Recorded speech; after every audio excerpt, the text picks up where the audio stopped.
You are listening to Something Rather Than Nothing. Creator and host, Ken Valente. Editor and producer, Peter Bauer.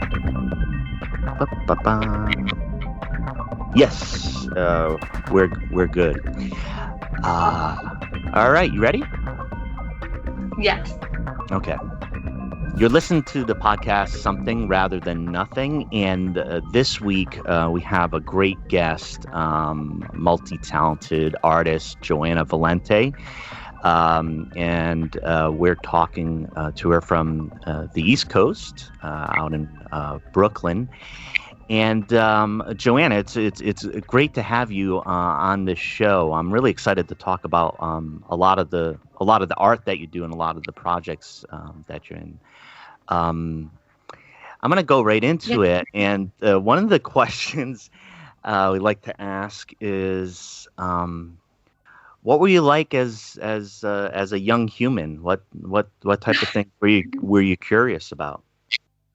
Yeah, so I was definitely very, very shy, very quiet, very introspective, which surprises people when I tell them that today, just because now I, often seem pretty extroverted and friendly. And this is not to say that I wasn't friendly. I definitely was, but it was hard for me to put myself out there. I was like really kind of terrified of a lot of interactions with people. And I was, as you can imagine, very artistic. I can remember, from a young age, always being painting something or drawing something or writing something. And I'm not really sure why. I mean, my parents definitely were not unsupportive of that, but it's not like they aren't necessarily artists themselves. I think it's just something, for some reason, I just did a lot. And I guess perhaps just because I was so shy and introspective, it was kind of a way for me to express my emotions and kind of take some sort of control or power, over myself. And of course, all of this was subconscious. I wasn't thinking about that as a kid. But yeah, I think it was just kind of interesting, for me growing up, because I had a good childhood. I've an amazing sister that I'm very close with, and my parents, did the best that they could to raise us. But for some reason, it was difficult, I think, for me emotionally in a lot of ways, just because of my extreme shyness. Yeah, so that was something that, obviously is connected to the things, that you've created over time. What types of creativity enter into? I know you do photography, poet. I mean, what over time? What have you spent a lot of time doing as far as art projects?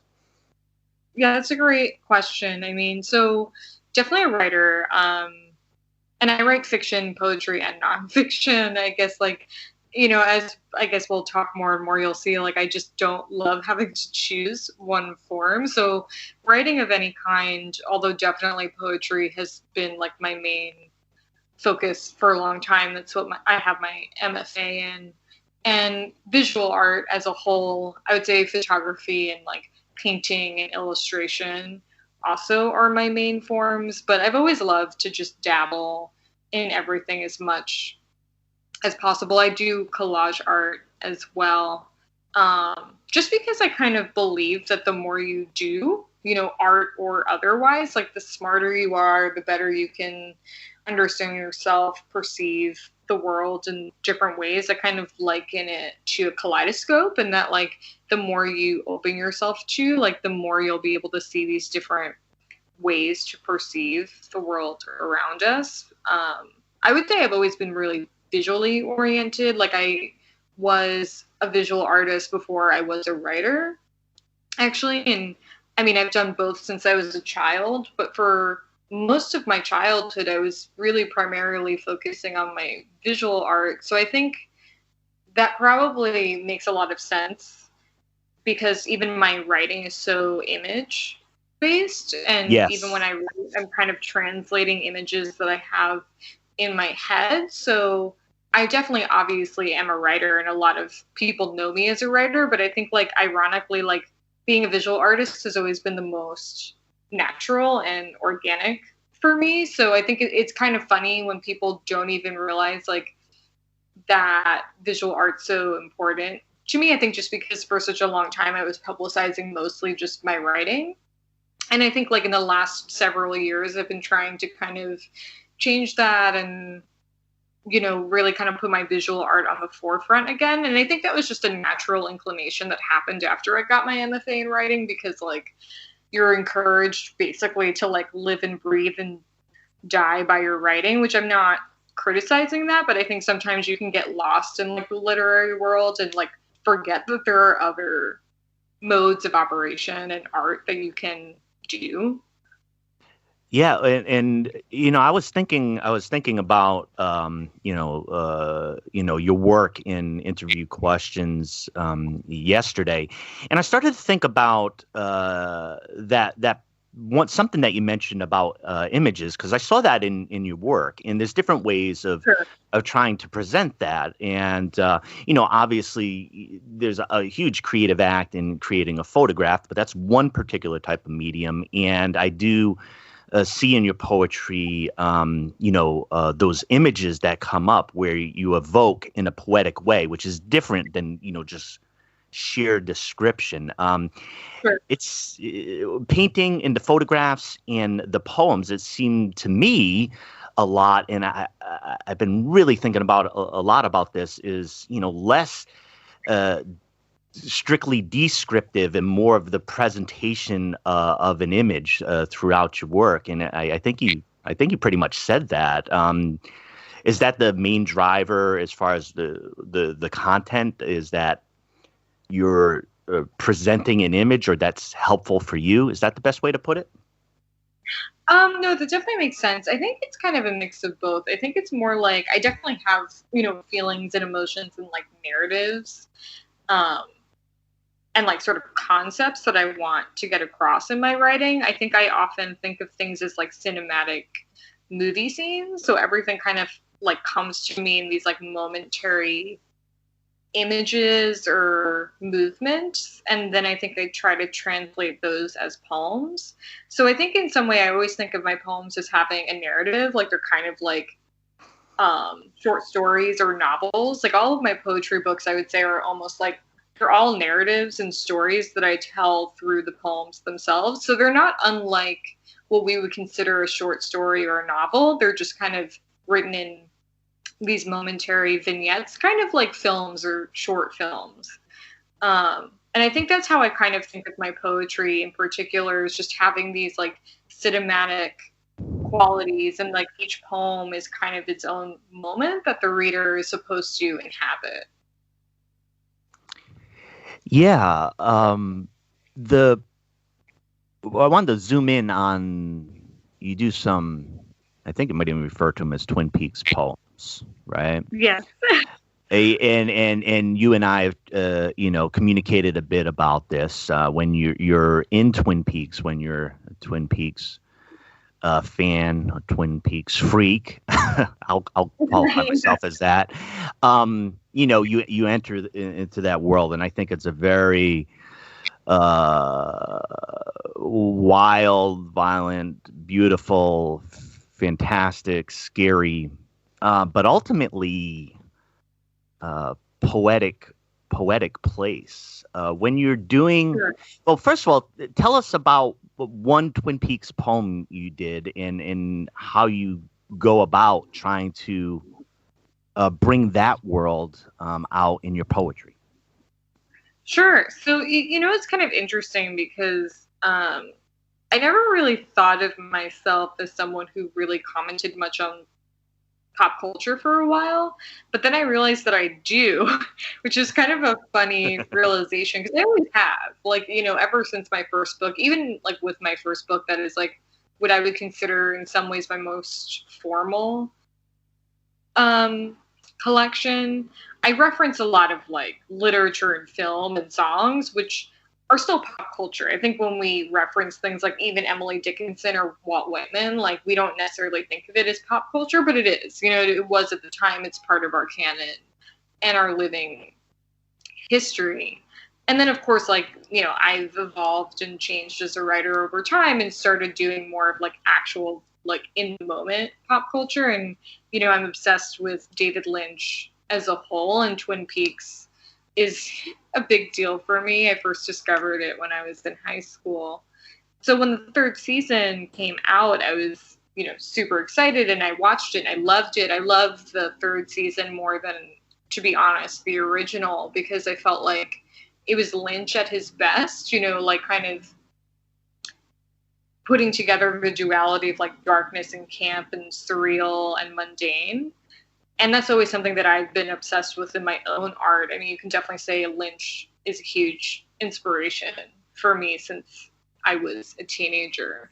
So I think when I watched the third season, I started thinking about it in terms of the queer body, spirituality, sexuality, gender, all of these different things that I'm already obsessed with. And like, particularly I think with Killer Bob, I think it's easy to just kind of like be like, oh, Killer Bob is just like this evil demon dude or whatever we really want to call him, a spirit from some other dimension. And like, while this is definitely true that he is like the archetypal abuser and like sort of demonic force, I also think it was interesting just for me to think about, well, why? And is that just because someone is that way, that doesn't mean they're not their own victim or a victim of something else. And I was trying to really get behind the psychology of Killer Bob.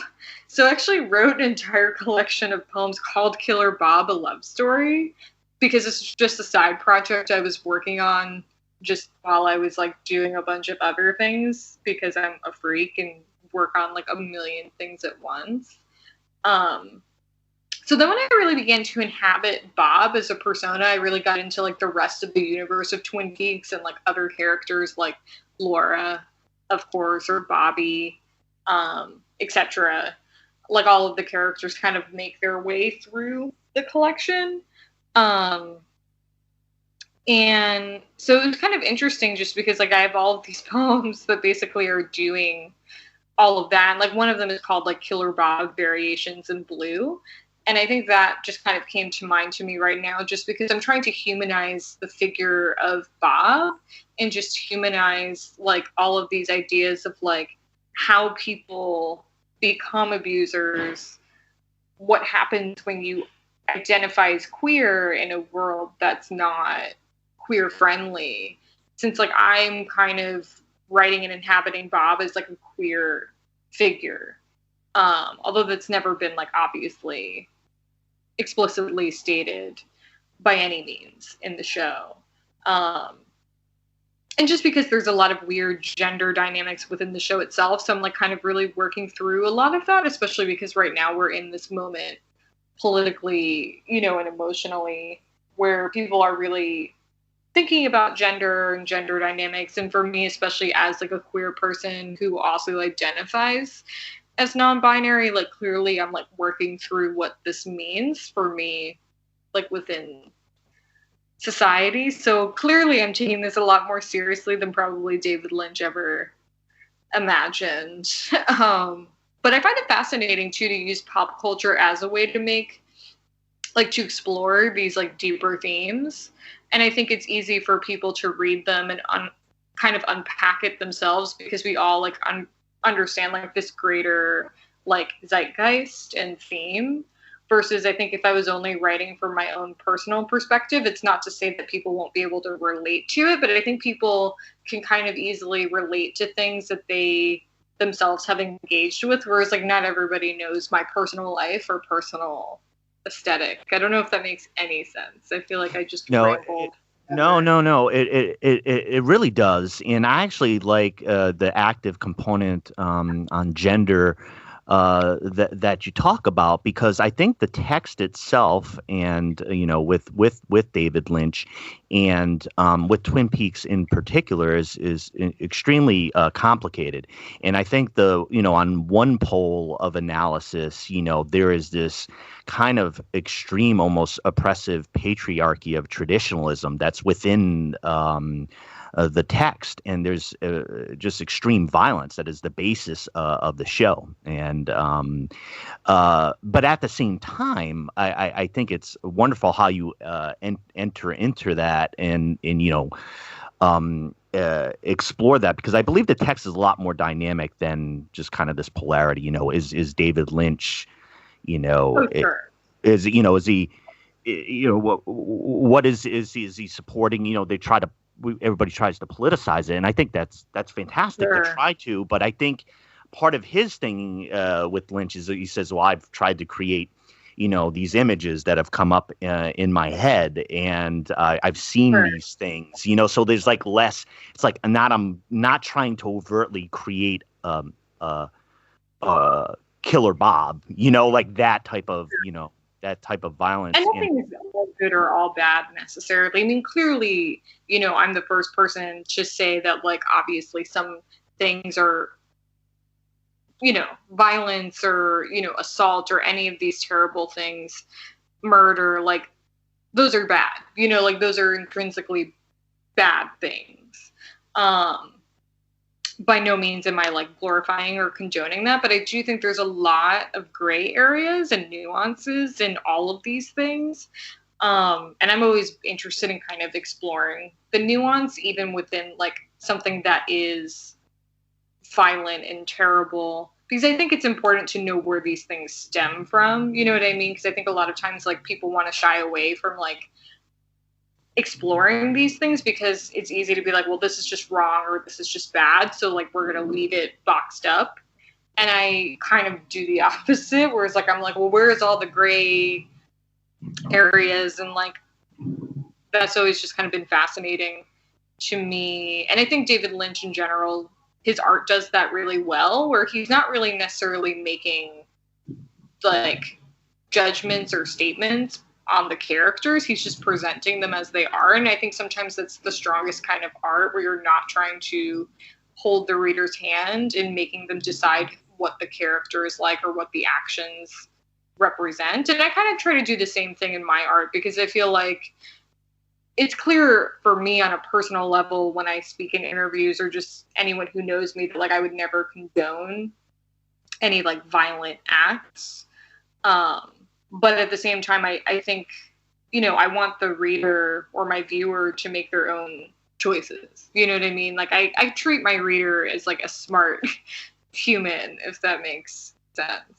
It makes a lot of sense. I want to thank you for, just for example, the newsletter that you send out. I mean, you do offer up a lot of your material, which is great, and I read all that. But you also have questions in there too, and I think I probably told you that was attractive. I like that because yours, and I don't think I've responded to you formally. I meant to, like, 100 times on the questions that you ask in your newsletter, because I think they're fantastic, because your material prompts the reader or the viewer to think, but then you ask overt questions that I think a lot of times are very challenging questions, and Sure. Disruptive. And useful. Speaking about that, since I think it's so great, and I think folks may enjoy it, how do folks get on your email list? They can just subscribe. So when, like, you go to the link to the newsletter, you can, like, click on this, like, subscribe section, and you can just, like, enter your email address and do your thing. And it's nice because people can kind of voluntarily do it and, like, sign up and all of that fun stuff. And I like it because it's a smaller medium. Like, clearly, like, I'm on every social media site possible, basically, just as an artist for my art. Sure. But I feel like the newsletter is kind of like my virtual diary. And even though I'm not always, like, as candid, obviously, as I could be, as if it was my private journal, like, I try to be as, like, vulnerable as possible, while also being, like, respectful of, like, people's boundaries, because obviously I wouldn't want to, like, talk about, like, all of my personal relationships, because that would be exploitative for, like, the people within them. But I try to really, like, just use it as a place to kind of be honest with myself, because I, like, am actually really bad at keeping a personal journal. you'd think I'd be good at it, but I'm really not. And I think like for me, this was actually just like a selfish exercise to make myself accountable to like my own feelings, even if I'm kind of like obscuring them a little bit. And it was also just kind of a way for me to like highlight like other things that I like writing by other people, music I'm listening to, and just kind of use it as a way to promote others and bring others up and like be vulnerable and like ask questions that like are both for myself and my friends, because I feel like I have so many people in my life that I care about, but I can't necessarily talk to every day. And this is also kind of a way for me to like keep in touch and like keep us honest, if that makes sense. Yeah, I really like that. It's interesting that you describe that, you know, maybe like a concern, you know, is this selfish? And at the, I was just thinking is like, you know, that you're giving. I mean, you were giving some of your art, you're giving some of your thinking, and then you ask questions of others, which expresses an explicit interest in, you know, how do others think about that. So I think it, you know, there's a lot there for everybody. It's like a quid pro quo for the totally. And I love getting to know people. Like I'm just like such a curious person. Like so anytime anyone responds, like I'm just so happy that someone responds, because like I just also like feel like what's the point of life if we're not like close to the people around us. Yeah, I can definitely connect with that, and then the power of art or communication there to help bridge that.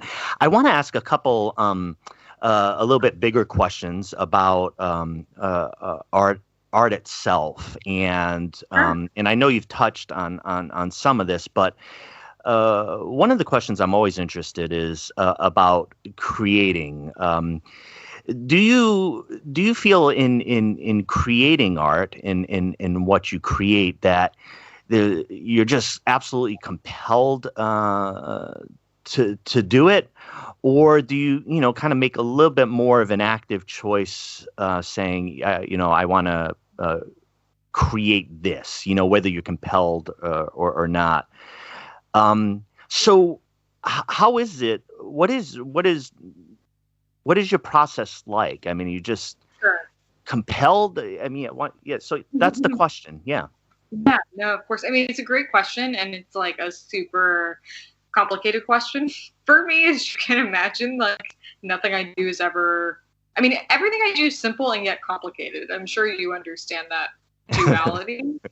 So on one hand, the simple answer is that I'm compelled. I mean, making art for me is just how I process my feelings and my emotions and the world around me, which I think has always been useful for me as like a self-aware person and not taking like my emotions out on other people. So for me, it's definitely also a form of therapy. I know for some artists that's not the case. For me, it definitely is. So a lot of times I'm just creating stuff just because I have to. I also just find it fun. I just find like making art really enjoyable. Like it doesn't feel like a job for me. And I spend a lot of my time doing that because like I'm not a big partier and I like don't stay out late. I'm like kind of always been an old lady that way. So I think because of like that, like the time I would spend going out, I usually kind of just spend making art. I think on the other hand, though, I definitely also do purposely want to set out to like make different concepts that I find interesting or things that are important to me. So I think it's like kind of a mix of both. And I definitely do schedule like time for those concepts. Like for instance, like my book, Marys of the Sea, is about sexual assault and abortion, which are things that have happened to me. And so on one hand, like the poems definitely obviously were written as an act that I couldn't even control. Like I was compelled to write them for my own mental health and just understanding what happened to me. But on the other hand, I definitely like thought of the concept of using like Mother Mary and Mary Magdalene as like the personas of the book and like really refined the concept and the narrative of the book to be something outside of myself, and also just to comment on those tropes and on Christianity, which I was raised in. So it's kind of a mix of both, because I think in a lot of ways I'm also like all about concepts. Like I love concept albums. Like I'm that person that like loves when like musicians do that. And I think I kind of look at writing the same way, or really any of my art. Like everything I do is like within a particular theme. Like I'm not the kind of person that really just releases like random like collections or poetry books or art. Like everything kind of fits within some kind of series, I think. Which I think makes it easier for me to finish something too, because I think when you know the concept is done, like you can actually just kind of like edit it or like refine it, versus I think I find it a little overwhelming to work without a concept, because it's hard, I think, for me to really place a theme. So I don't know if that makes any sense, but also I think also, as someone who has like a day job, you kind of do have to be really diligent and scheduled, because like so much of my day is obviously dedicated to my job. So I think because of that too, like I am very scheduled with my art and do kind of refine it. But at the same time, I also like find, you know, spare moments throughout my day just to make art. So like I really utilize like my subway commute, or like when I take walks, or like maybe I have a half hour before I'm meeting someone for dinner. So I also kind of like utilize my time, I think, really well. And like that also, I'm sure, affects my art, you know, the brevity of time. Yeah, and I when you were talking there about the concept, I latched onto that because I'm a concept album. I never thought about it in that sense. You know, like, are you a sucker for concept albums? I am, and it sounds like that you are, and it's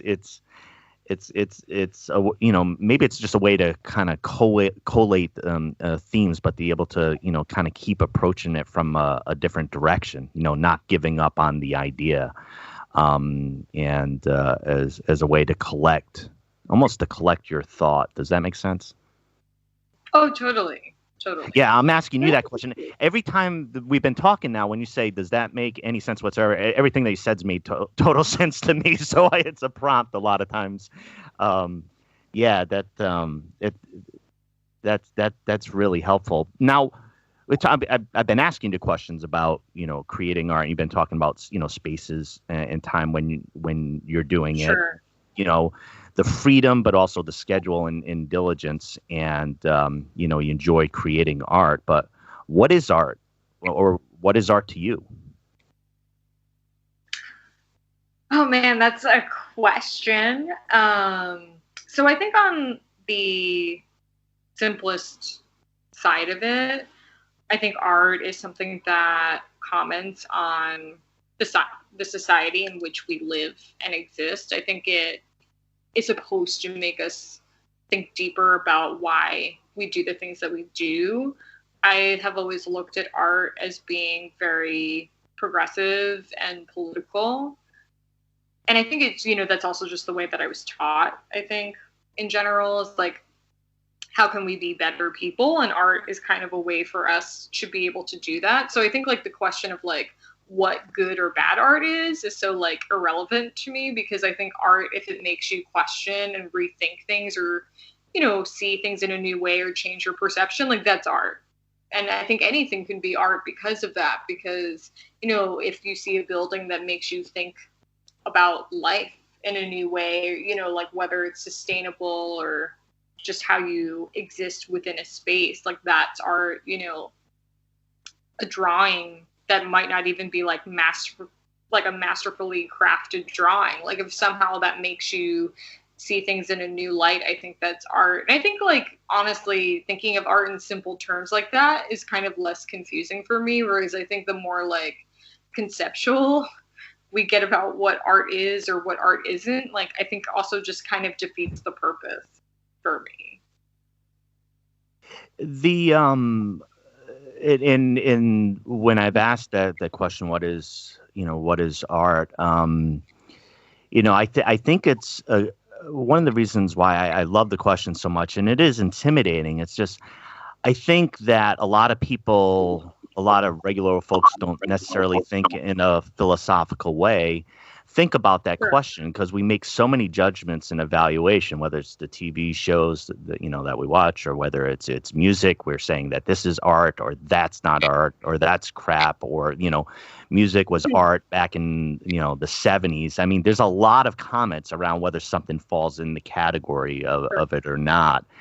And I like asking, and I think a lot of people engage in the question. It's just they don't quite realize they're doing philosophy. And the way that you ask, like I said, questions in your newsletter and questions in general, and interrogate, I think that you're active in doing that. And that's why I really enjoy asking you these questions.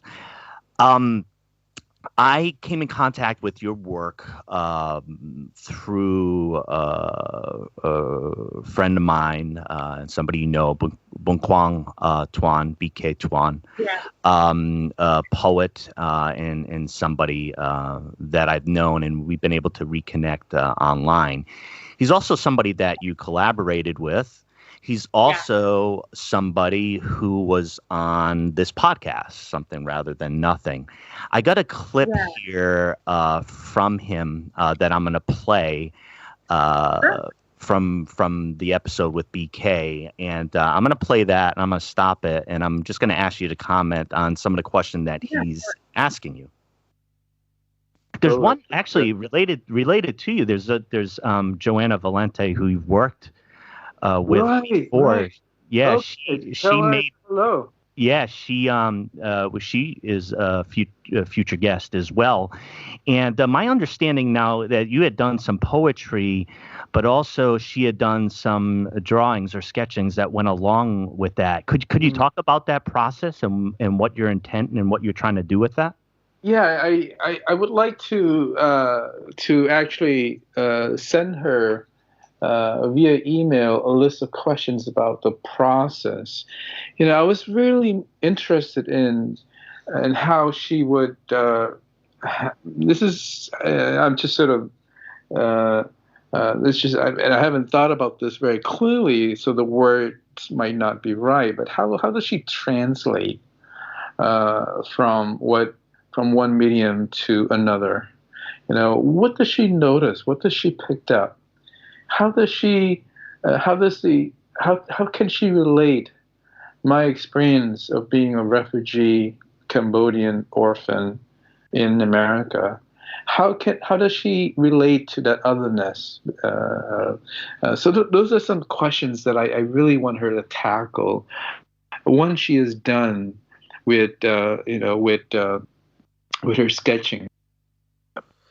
And so BK had a lot of other questions as well. Sure. And towards the end of that discussion with him, he had mentioned, the what if, what if I just, if she sent me, one of the drawings, and then I were to create a poem out of that, which was just a fantastic interplay. But you heard the questions there that came from BK that he indicated he might end up emailing you anyways. So, so your response to what BK was asking. Sure, which I think are amazing questions, and of course, I've thought about them a lot before and after he asked them, and we've kind of talked a little bit, of course, about things as we've been collaborating. So I think on one hand, his poems are similar to mine in the sense that, like, while we definitely have, of course, different aesthetics and ways of using language, I think his poems are also really momentary and, like, cinematic and image based. A lot of them, like, focus on or inhabit these moments in time, whether they were, him as a child kind of remembering his life there, or even like poems about or to his wife. And I think that was one thing that I noticed about his poems from the get-go, even like before we started collaborating, was that, and I really appreciate that in general, because I love narratives. I felt like through the poems, I could understand the speaker really well and like relate to them in that way. So when he, asked me if I was interested in doing an illustrative collaboration, I definitely said yes, because I felt like it would be so easy for me to translate the poems into illustrations, because I felt like they lend themselves really easily to that. So on that level, that's kind of a very simple way, of course. And when I do that, I kind of try to inhabit the speaker's like landscape or mind, so to speak. In the sense of like the otherness, that's such a great question, because of course on one hand, I'm not a refugee nor an immigrant. I was born and raised in New York. So it's kind of an interesting thing, because on one hand, I kind of use the experience of my grandparents who came over to the US. My parents are first generation. So I'm very close in particular with my grandmother, who I actually wrote an entire chapbook on, because she came to the US from Greece. And I was always kind of fascinated by her childhood and like early adulthood, and assimilating into American culture and feeling othered and really trying to like navigate an identity, especially as a woman, during the 40s and 50s, because she was born in the early 20s. So I think I was already kind of in that mindset of like exploring what otherness in the US is. And I think from my own perspective, I definitely have felt otherness when it comes to like my own gender and sexuality, because being queer, while seemingly more like accepted now, is still obviously not really considered the norm by any means. And I think obviously, especially in this current political climate, there's like a lot of pushback. And I think especially like identifying as non-binary is still like so new of a concept to people, and like some people have never even heard of it. And I think it can be confusing, especially as like I present very femme or feminine, and I think people are confused, if you don't present as androgynous or something else, like what does that mean? So I think I was using my own emotional understanding of my own feelings of otherness into BKs, although like there are different forms, and identities of otherness. So obviously I can't like emotionally or physically understand his in his very unique way, but I think I can use my own sort of like experiences to blend our own experiences together, if that makes sense, because there's definitely this interesting sense of loneliness, aloneness, kind of rejection, and like a longing and a desire to fit in, I think, in his poems, especially the ones that he sent me. And I think those are very universal feelings. And I think a lot of times anyone who's ever felt any of those things, like you can relate to them, even if you can't relate to someone's exact experience. And I think that really drew me into, because I think EK does a really amazing job of expressing those emotions through these like moments and poems that he writes. Like I remember like there's this poem called Gruel where he's describing eating, this food and just like how that feels as a child, and just like that sense of sort of like dissatisfaction and loneliness and like also tenderness for his family. You know what I mean? There's so much wrapped up in that. I think we've all kind of experienced these things on different levels and different situations. And I think I'm always thinking about ways that we're all connected through those sort of universal emotions, even if we're not all connected through our memories or our experiences, because, we're singular beings. Only we can live in our bodies, and in our lives.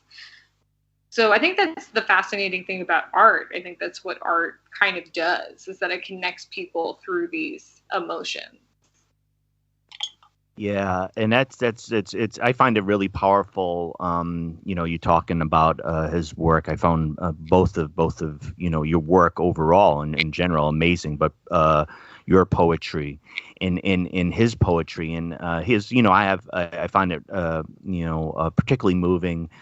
Known him or been interested in his story over time, and it's such a great collaboration. And I'm definitely glad it led me to your work, and we have the opportunity to talk. And he had just had a lot of questions that came about that process. Like, I really want to understand. I think that's really helpful. As you've described it, and and some of the bits that you mentioned, I've done some recent thinking about the otherness and friends and those in the community who are struggling with identity, but also gay and lesbian, queer, and the threat that, say, hey, is in a place like Portland, Oregon, right? So it's been a political eye opener for me. Like, I'm not disengaged. I'm very engaged in politics, but out here, and with this being, this kind of at times battleground between the far right and what's deemed to be the far left, or Nazis versus society trying to protect people from Nazis, is that those communities listen to community radio and overtly targeted and targeted in such a fashion where it's been increased by people who want to eliminate that those people. There's that hatred there, and and this is Portland, Oregon, and Portland, Oregon is only going to be just a very complicated place, just like many other places around the country are very complicated. So I really connect with the way you describe, the otherness, or kind of that drive to connect, that I think is very apparent as a tension in your writing, but also in BK's. Sure, absolutely. Now, I want to just ask you a little bit more about like your job and the thing that you do, which of course is highly creative, and you have a lot of work that you do in Yes magazine. Can you tell us about your work on that, and for listeners, so they can connect with what you're doing with Yes? Yeah, of course. So I started the magazine in 2010. So it was a long time ago. It'll be 10 years ago in 2020. So I've been doing this for a really long time, and I hope to do it for a really, really long time in general. So it's kind of evolved, as you can imagine, since it's almost been 10 years. And it's definitely going to keep evolving because I have a lot of plans for it in the future. Unfortunately, I can't discuss too many of those because I have to work out some logistics, but of course, very exciting. But I can definitely talk about obviously what's happening now. So I would best, I guess, describe it as being like a lifestyle magazine, particularly an art lifestyle magazine, where there's obviously a huge focus on poetry and writing, because that's what it initially was. When I first started it, it was really strictly a poetry magazine. And then as I, grew it and got older and started evolving, and the internet really kind of became what it is now. Because, in 2010, when I started it, obviously the internet existed, but online magazines weren't really that common or that popular. So it was kind of like the Wild West a little bit. And because of that, it was kind of amazing to start, but obviously has grown since then. So really now it's kind of just really meant to be a thought-provoking space for everyone, but specifically really, I guess, people that either identify as progressive or queer, feminists, anyone who feels like they don't really fit into the status quo or the mainstream. Like, this is kind of a magazine for weirdos to explore their identities and their interests in a safe way and a welcoming way.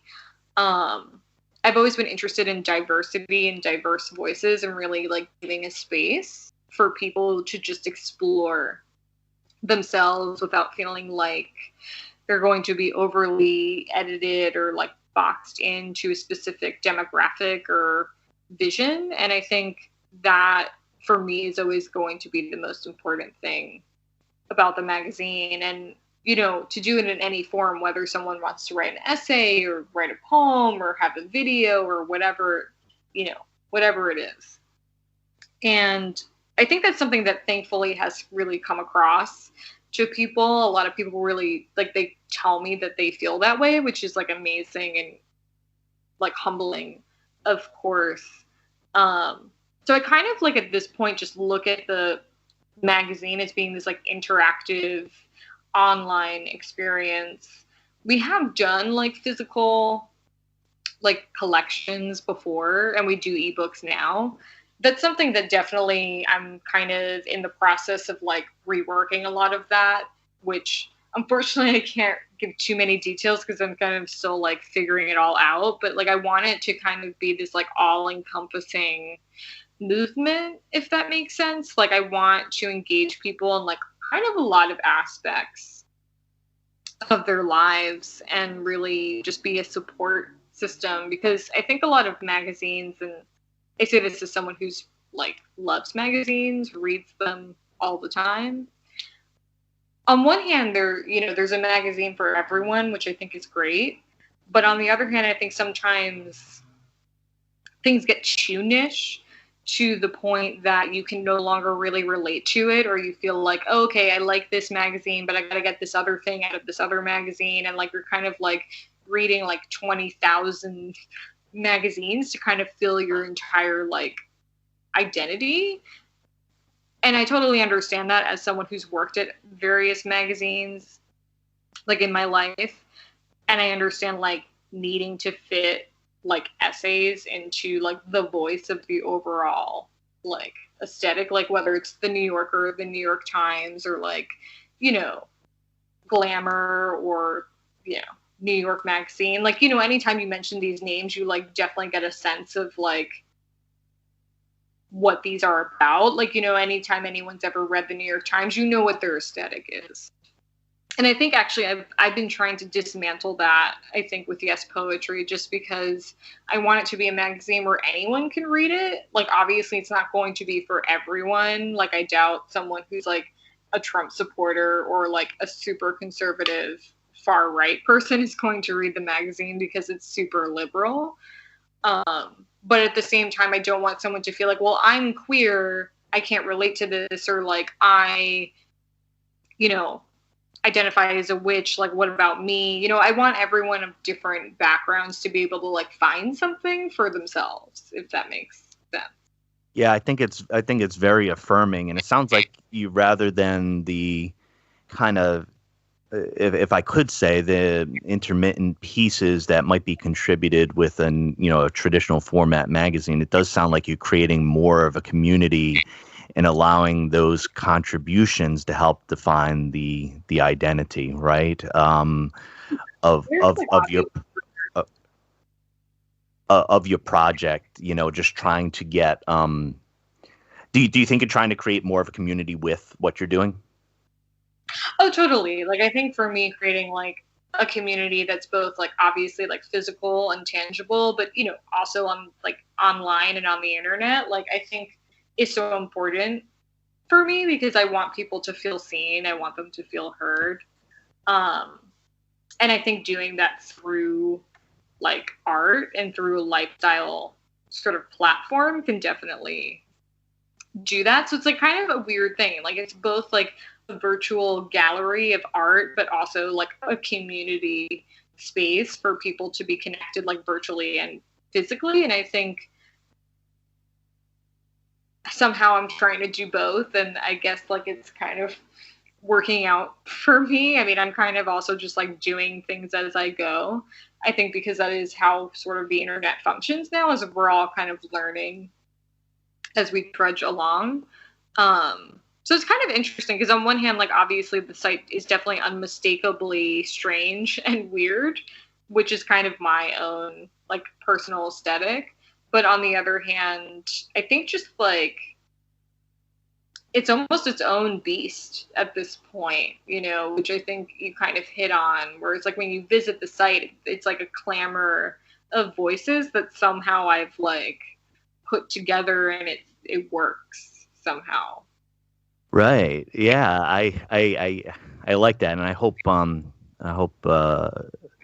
listeners get to enjoy and come in contact more with Yes magazine. I know I'm going to do that myself. Joanna, I want to mention, I want to make two comments, or like Sure. let you know a couple things, and then ask just a couple more questions. First comment goes back to Twin Peaks season 3. I thought season 3 put Twin Peaks, the original Twin Peaks, to shame, and Twin Peaks, the original Twin Peaks, has been my favorite show ever since Twin Peaks season 3. So Sure. it was just, I agree. Just with, there's so much there. I've been almost intimidated to watch it again because, but it is a glorious, magnificent, massive season 3 that I think is greatest single season of TV I've seen. So I have a very high regard for it. The other one you might find interesting, future guest we're going to have is Zora von Pavanini, and she's actually from, has some Greek heritage, I guess I would say, as well. She also is in this fantastic documentary about Portland and Portland burlesque and about Portland creatives. It's on Netflix called Glitter Tribe. And if you haven't seen it, it might be something that you're quite interested in. It might very well interest you. And that sometime in a few weeks, Zora herself will be a guest, and she's just a fantastic, wonderful artist. So that's kind of like just a little note for you. So check it out. Yeah. Couple questions. And this one's the big one. Why is there something rather than nothing? And in that, I'm talking about, you could talk about art, or you talk about in general. What this show, looks to explore is the creative act, and why people create things, and why we create something, or why is there anything? Why is there something rather than nothing, Joanna? In general with art? Yeah. That's an interesting question. I guess, my first thought to that is just that we're all something. You know what I mean? Like, humans aren't nothing. We don't exist in, like, vacuums or voids. Everything we experience and touch, even our dreams, are something. They're real. Everything we perceive is real, even if it's not necessarily what we would consider part of our like physical or tangible reality. And I think because of that, how could anything be nothing? You know what I mean? How could we do nothing? It's just not possible. Like, we wake up, we make coffee, we go to work, or we meet someone for coffee. And I think like even those things, even the act of dressing, like all of these things are acts, and acts in themselves can be seen as art, especially when you isolate them. What does it mean? Anything that we isolate, we kind of naturally have an inclination to analyze the deeper value, the deeper meaning, assign meaning to things, because we create narratives and identities, because that's how we survive, and it's how we exist, because we need to rationalize our existence and our being. You know what I mean? Like, that's how we enter into relationships, friendship or romantic. So I think that very logic is the same thing for why art, but really why anything, if that makes sense. Yeah, and what I like is you ask in that question when I was interviewing BK, he was the trick to this. I'm not sure if I should tell everybody and all the guests. The trick of this is always to ask the questions back in philosophy, and I used to make a career of it. Somebody asks you a question, I ask the question back. So I love the questions. That you ask, and I love that question, and I actually learned a lot, about your thinking in your answer, and I want to thank you for that. I know you work. You got some big things coming up, and one I know of a book, a Survivor, and a book of poetry. But in general, one of the things I want to do with this program is really, when people listen to you, is to be able to connect to, as you described, a lot of art that you do. So can you share anything else you want to share about, what you're doing and how people can connect with, be it your social media platforms and in the work that you do? Yeah, of course. So, I mean, about my photo book in particular, since, we discussed some of that before ourselves, like, it's definitely a huge focus in my life right now, especially within my art. And so that is kind of an interesting, like, culmination of a lot of what I've been working on in general when exploring really the trauma. Like, a lot of my art in general is really focusing on gender and sex and all of these dynamics. And I've always been outspoken as someone who is, survived sexual assault and someone who had an abortion.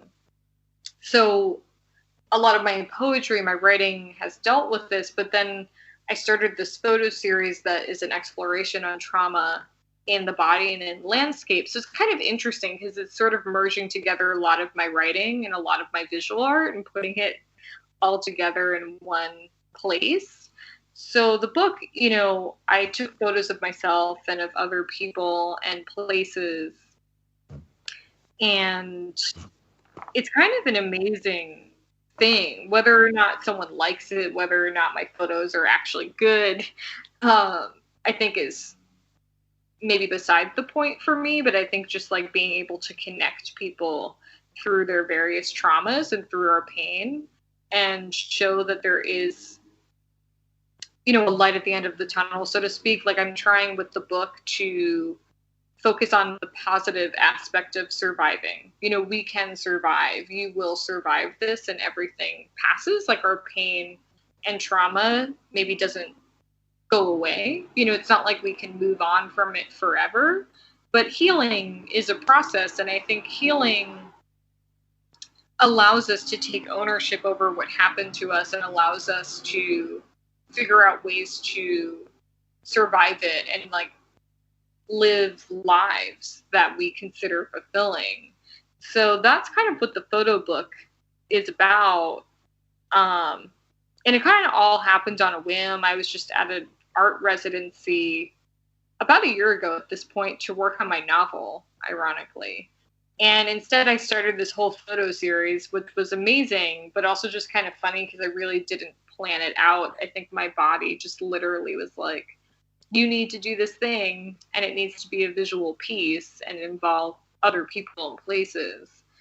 So that's coming out from RK Artists in 2020,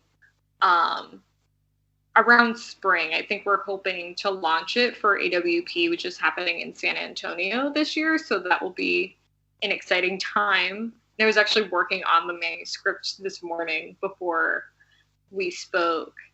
So yeah, that's kind of like been really my focus. I'm like excited for it to be over, but also like excited to be doing it. So So yeah, I don't know. I feel like there was another part to your question, but I got very yeah, just in about that Survivor. I mean, for that and amongst your other works, I mean, the photographs are amazing. It's intense. The work that you do, I'm so drawn to it because it really interrogates the reader or the viewer, and there's a lot of thought and there's disruption to it in order to cause change. So I work in labor movement, so I really connect to those images, those type of things that like are intended to kind of prompt and change, potentially advocate, and the work that you do as far as art given a community. The only other piece of the question is just making sure folks can connect, just see your stuff. I know you're on Instagram. Did you have a website when you were describing the connecting to the newsletter? Was that a reference to the website? I just want to make sure folks knew that. No, so I know there's so many sites and things. So, I mean, it's actually really easy on one hand to find me. Thankfully, I guess, if you just Google my name, I'm like everywhere, unfortunately.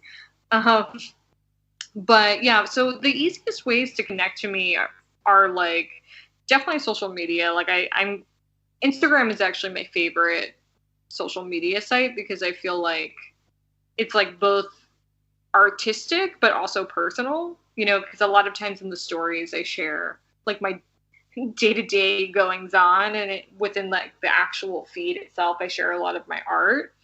So that's just my name. So it's just like Joanna C. Valente. And like I'm on Twitter and Facebook too. And Twitter I also really like, because it's like kind of my snarkier self. It's kind of funny. I feel like the different social media sites have like different things that come out. Like my Instagram is definitely like personal and like artistic and visual and like kind of philosophical, whereas like my Twitter is kind of like a lot of my weird like snark and jokes. And that is Joanna Said. And Facebook is kind of my least favorite, to be honest. Like it's also just my name, but like, so that's easy to find, but I kind of don't love it. I feel like the algorithm is weird and like sometimes it's useful for creating discussions, but I kind of can do that on the other sites as well. But I'm on it. I'm there. And then of course, like my newsletter I have, which is also like a very personal thing, and I really enjoy that. That's a little harder to find because it's not like I do link to it on my website. My website is just my name, which would be joannavalente.com. But yeah, I do the newsletter through Tiny Letter, which is like a kind of, I think, subsidiary of MailChimp, which is like this email platform. So that would just be like tinyletter.com/jvalente. So the fun thing is the theme, as you're seeing, is like everything's connected to my name because marketing, I guess, is a powerful thing. But yeah, I kind of also just encourage anyone who's ever like interested in anything that I do, just to like email me. And like I have my email on my website. I love emails. I will respond to everything, even if it takes me like a little while to respond. Like I always do, because it's just important for me, because I feel like if someone like actually took the time to like get in touch with me, like that's awesome. And like that's a potential like new friend, basically. So yeah, I'm really easly to get in touch with, basically, is what I am. Yeah, and I want to thank you, for sharing that, and again for you sharing, as an artist, as a human, and I do think there's a lot of work that you do, that quite simply is brave and is important. And, I do think those things that you do, they're very helpful, and it's the kind of the gift of art. So I just really wanted to make sure that folks can connect with that. I want to thank you so much, Joanna, for being on the podcast. For my own reasons, I've learned a lot, and I really appreciate you taking the time, and I very much look forward to everything else that we'll see you create. Thank you, and thank you for having me. It was an honor and a pleasure, and this was super fun to do. Thanks, Joanna, and I hope you have a great day. You too. Thank you. You are listening to Something Rather Than Nothing.